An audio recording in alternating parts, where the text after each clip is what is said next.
Well, it's a fitting day for our sports show to be called Final Score. This week we've seen the final game of the Razorbacks baseball season. The Omahogs coming one game shy at the College World Series final.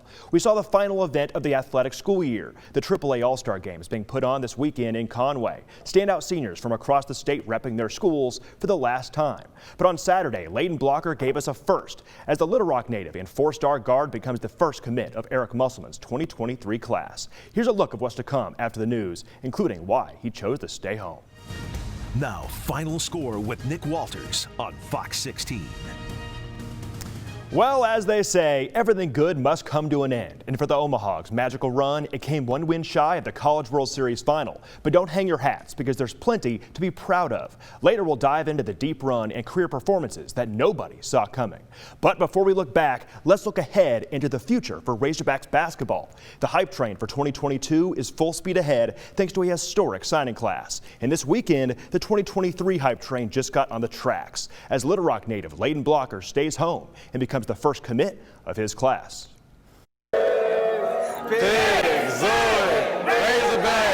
Layden Blocker is calling the Hogs and staying home. On Saturday in his hometown of Little Rock, the highly sought-after four-star guard pledged to the Razorbacks, becoming Arkansas's first commit of the 2023 class. I want to thank everybody for coming out. And yeah, go Hogs. That's all I got. Feels good, feel like I'm doing something good, for all the people, that support me, out here in Little Rock, my family. I'm just ready, after the senior year, just get on campus. Ranked by 24/7 as the 29th best recruit in 2023, Blocker attended Little Rock Christian from 6th grade through his sophomore year, transferring to Sunrise Christian Academy in Kansas to finish his high school career. He chooses Arkansas over a long list of schools from the SEC, Big 12, and more, returning to his home state to chase a natty under Eric Musselman. It's very important because, this is where I'm from. All my family, they got to come out and support me, and all my, friends, from, this school. I went to this school last year. It was a very fun experience, very good experience. Being from Arkansas, it means a lot. Everybody here, really Arkansas fans, everybody was supporting me, wanted me to go to Arkansas. I'm not saying that's why I made my decision, but, everybody loves Arkansas here, and just to be able to come back out here and commit to them, at my old school, it feels good. At 6'2", 175, Blocker can play as a floor general point guard, and thanks to his defensive skill set, he could thrive as a combo guard. Whatever he's asked of on the hill, the homegrown Hog plans to be ready for it. His first Hog call, you're going to lead us in the Hog call. I'll say my strengths are, catch and shoot shooting, mid-range shooting, drawing fouls, getting to the rim, finishing with contact. Told me that my speed, I got very good speed, and he loves guards with speed. My ability to score and facilitate. And his game may remind you of a recent star for the Razorbacks. He doesn't compare me to JD Notae, but he said my game is almost similar to JD Notae's, and when I come on campus, I can play that type of a role. After seeing the Razorbacks rally up their best signing class of all time for 2022, Blocker now starts momentum for the upcoming class. The class, that just went in, it was very, impressive. All 3 McDonald All-Americans, and it really tells you that Coach Muss is doing, a really good job over there at Arkansas. But the decisions of 5 stars like Nick Smith, Anthony Black, and Jordan Walsh weren't what swayed him to Fayetteville. To be honest, really not really, I really, chose Arkansas over my own, set of, reasons, really because, he has an NBA style coaching. He coaches with a lot of energy, I love coaching with energy, and he also, not only him, but his staff, they do a great job of developing players, getting them to the league. So that's really why I chose Arkansas.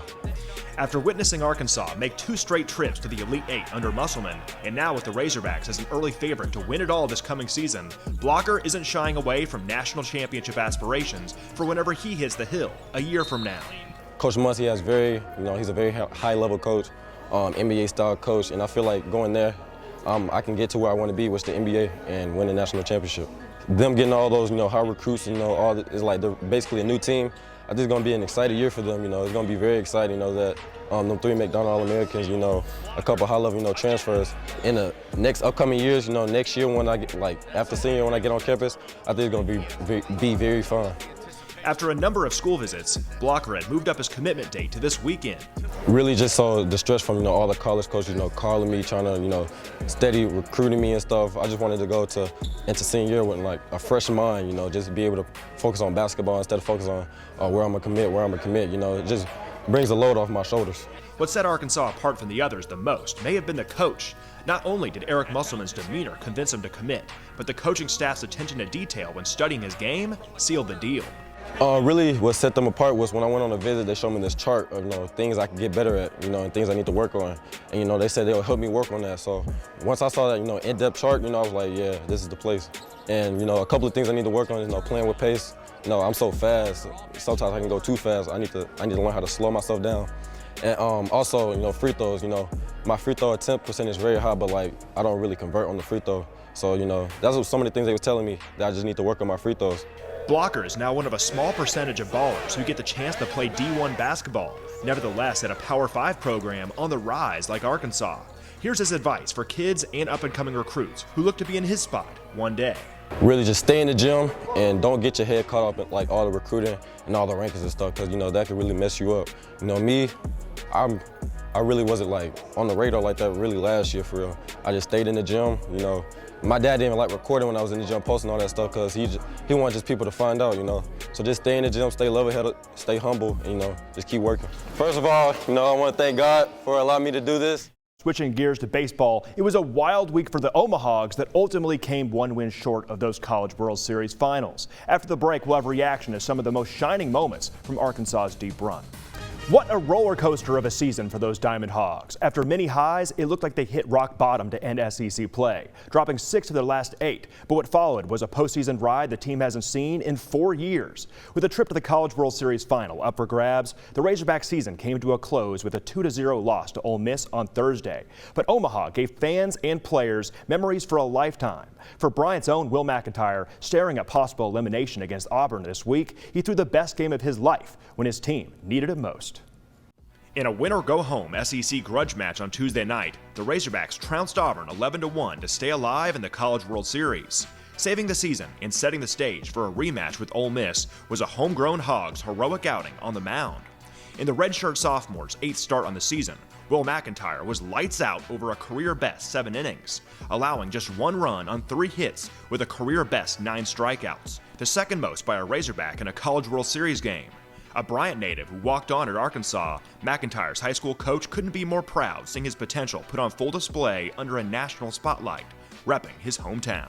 For this community, it's always like this. We got skin in the game. That's our own out there. Will's always had that ability, but seeing it last night in that moment, in the largest stage he's ever pitched in, he stayed true to who he was. Pitchability, keep him off balance, and throw strikes and command it.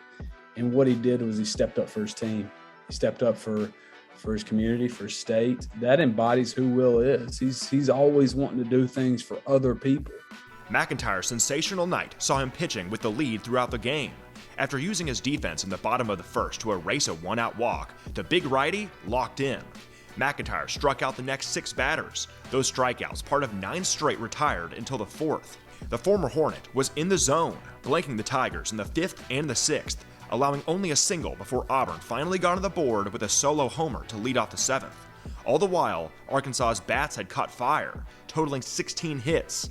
When the Razorbacks needed it most, an unexpected star rose to the occasion. McIntyre's former coach knew firsthand that he had it in him. When he's in the zone, you're going to have to hit his pitch. You're going to have to make adjustments at the plate and make him throw pitches that you want to hit, which he doesn't allow you to do because he's locating his pitch. Doing that sets himself up for so much success. And then also, look at the defense behind it. He trusted those guys. He said, listen, hit the ball to my shortstop, my second baseman. You're out. It's a testament to him knowing that he's got that behind him. Tuesday's game marked history for the Omahogs and Omaha. A red-hot Peyton Stovall becoming the first Arkansas player to have 5 hits in a College World Series game.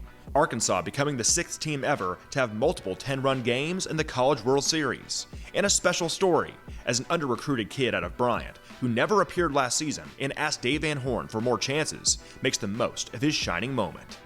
He went into a Hall of Fame coach's office and asked for the ball. To do that, you have to have faith that you're going to get the job done because, at that point, it's on you. Everybody's the best. The coaches that are left, the catchers, the pitchers, everybody is the best of the best, period. So what is going to be the ingredient that gets you over the hump? And knowing who you are, being sound in that foundation, and going and competing and having an edge about you. To do that on that stage, when everybody in all circumstances tell you no, you can't do that. And what an awesome, awesome experience. The maturation that we are witnessing is things that I knew he had in him.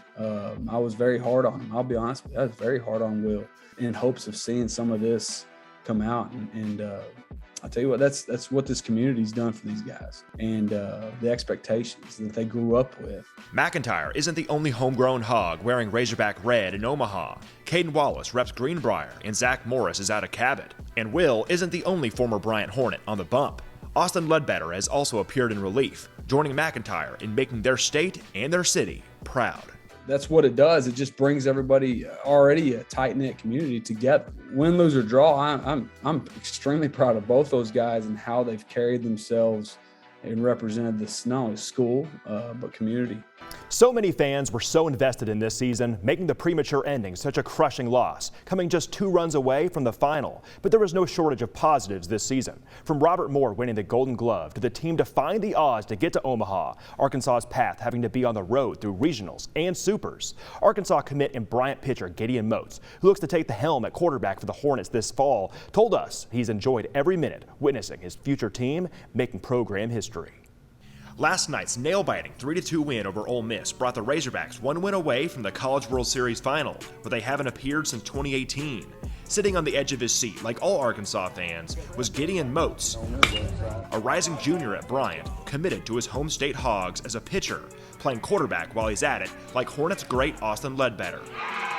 They just don't stop. They're always working, always looking to improve, just trusting each other, trusting their coaches.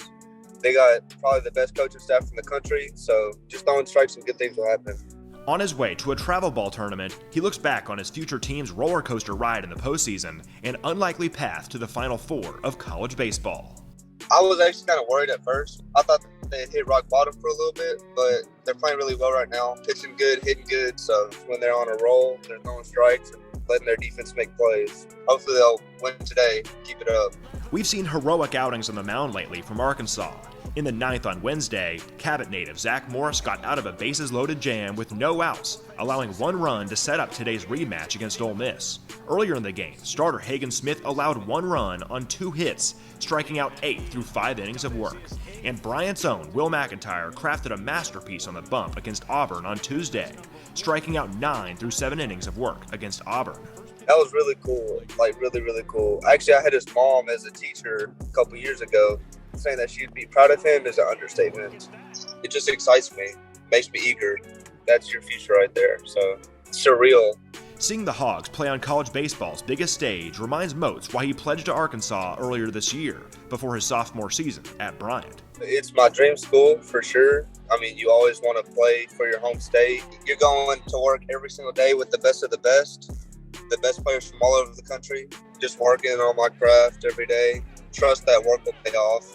I just want to set the bar high. They've already set high expectations from Bryant. I want to do nothing but exceed those expectations. Bryant has produced a number of decorated baseball players who went on to play in Fayetteville, including Pro Hog Evan Lee, who started in the 2018 College World Series, Will McIntyre, and Austin Ledbetter, who's seen relief work in Omaha. A multi-sport athlete like Ledbetter, who won 2 state titles behind center at Bryant, Most looks to walk in those footsteps while blazing his own trail. Following like the footsteps of a person that you can probably say is the best Arkansas athlete of all time, but at the same time you want to exceed him and do better and stuff, just like a competitive thing. But it can be challenging for sure, but Bryant does a good job of having each sport helps each other pretty much. Just with the strength programs, the weight programs, the discipline, they make it easy on you, but it still challenges you a lot. We cannot wait to see Moats in the fall, and we cannot wait to see what the Razorbacks baseball team does in the future after their best finish in the last 4 years. Now, after the break, everything you need to know about the AAA All-Star Games held this weekend in Conway for the first time since 2019. Top seniors across the state joining forces and facing off. Stay here to catch it. You're watching Final Score on Fox 16. Well, we are officially in the dead period for Arkansas high school sports, but the past school year of athletics went out with a bang. It's been 3 years since the AAA All-Star Games were put on, the pandemic putting a stop to it. This weekend in Conway, the event made its much-anticipated return, featuring all the big team sports. Top seniors statewide joined forces with teams split between East and West, giving athletes the chance to rep their schools one last time. Here's a glimpse at Friday's action on the diamond. Let's go, everybody up. Hey, East on three. 1, 2, 3, East. Well, for the first time in 3 years, opponents across Arkansas high school sports become teammates for a weekend. As the AAA All-Star Games return to Conway, teams divided between west and east parts of the state, tonight featuring baseball and softball. 1, 2, 3, West. For all team sports, the same amount of seniors are selected from every classification, and they all hit the field or take the court. In baseball tonight, there's 2 7-inning games played to let everyone see action. On the diamond were award recipients. Conway's Layden Harden having won Coach of the Year, and Harding Academy pitcher Gavin Alvetti earning Player of the Year honors. While in football, many signees are already on their college campus. Not the case for baseball, as future Razorback Gage Wood out of Batesville was slinging it on the mound, and other college ball players made the trip to UCA. Post-pandemic, great opportunity to get these boys back out here at UCA and honor what they've accomplished on the ball field for the last 12 months. One more opportunity to serve your communities. And really for the last couple of years, all the adversity that they've been thrown their way, just a great opportunity to represent their schools, represent their families, and to honor their accomplishments. So we're a real proud coaching staff to be a part of this. I love being out here with the guys. It's crazy to come together with the best guys around from Arkansas and play the best of our abilities to represent our school. I mean, there's definitely bragging rights out there because the East wants to be the best team. Class of 2022 in the state of Arkansas from 1A to 6A is a really strong baseball class. A bunch of great kids that come from a lot of great programs, and to have such good players all together really does put a spotlight on how great Arkansas baseball is right now. These new-look teams only had a couple days to practice, so chemistry was like any All-Star game. But what makes this weekend special is having athletes from all reaches of Arkansas come together and join forces, letting the class of 2022 don their logo and rep their communities for the final time. And for some players, go out with a bang in their very last game. Thanks to social media and the way summer baseball works in Arkansas now, these guys know each other better than they probably would have 20 years ago, but it's instantaneous respect for one another. I mean, we've been playing against each other all our whole lives, so coming together to play one game just with each other is it's awesome. A lot of fun and for a good cause right there on Friday. It was a great way for some spring sports to go out before we return our attention to the fall. But Saturday gave us some all-star games in football and hoops, offering one last glimpse of some standout seniors before they hit college. And it's the last high school game action until kickoff in August. Check it out. In boys basketball, the Stars came out at the Fair Center. North Little Rock's Corey Washington is a human highlight reel on slams. He takes it easy this time, and on transition, weaving through the West defense, finishes with a lay-in. A couple highlights of the game. How about Dalen Love from Osceola going up for the flush? Don't look now, because there's a no-look pass from the West sent in by Weston Teague from Berryville. A local kid making noise in Conway is Cam Wallace out of Parkview. He gets it to go from close range, and on the boards he has himself a putback. And you best believe shots were flying and falling from downtown. A couple long balls from the West hitting the bottom of the net. After enough periods to get every player game action, the East would come out on top, 87-75. And Jonesboro's Jesse Washington would win game MVP. It's been fun playing high school, playing against different competitions. My last high school game. These people out here, I really had fun meeting them today. He and Riley Marshall from BB, kind of both of them it didn't matter who got it, and it just seemed to be in Jesse's hands more. He looked really comfortable. And Chris Parker from ASU Mid-South been over here watching. That's where Jesse's going next, and I think Chris is kind of excited about that. Before the boys on the hardwood was the girls, and they light up the score sheet as well. Lake Hamilton's Haley Wyrick fakes and scores. West would score the first 8 points of the game, but East would come back. Melbourne's Kaylee McCarn knocks it down from the elbow, and Conway's Jaden Thomas shows a strong move and finish. East wins a close one, 81-77. It's just a great day for these kids, and you know they deserve it. They deserve to be able to come out here and show what they've done. They've worked so hard for a long time. I thought it was an exciting game for the fans, and it's nice to have a good close game like that. Capping off the weekend, we go to the gridiron. Standout seniors from every class going at it in football. A flashy play early on as an East receiver makes a crazy catch and run, knocking over 2 defenders at once, but he steps out of bounds. A bubble screen would finish the job for the East drive to finish with 6. It's a sight to see to have dozens of helmets from different teams on the same field. And yes, that includes from kickers. The East would win big over the West, and head coach Tom Sears from Hoxie knows it's bigger than the game, getting the All-Stars back on for the first time in 3 years. Great getting to know those guys, and so appreciative of guys that just thank you for inviting them to play and all that, and that's cool, and hopefully they'll remember this the rest of their lives, so that's what it's all about. While it's especially for the players, this weekend was special for many coaches participating. That includes legendary basketball coaches who just hung up the whistle, like Johnny Rice coming off back-to-back state championships at North Little Rock, and Scott Boland, who retires after 39 seasons coaching in Arkansas, the last 3 at Melbourne, winning state titles with Greene County Tech. And he's proud of the legacy that he leaves behind. I'm just thankful that I was able to finish my career right here with these guys, a great staff, and I want to thank everyone that's ever been associated with me and all my players. It's been a great experience. But that'll do it for us. Thanks as always for hanging out with us and supporting the team here at Fox 16 Sports. For all the hardworking men and women in the booth and on the floor, I'm Nick Walters, and you have a good night. See you next Sunday.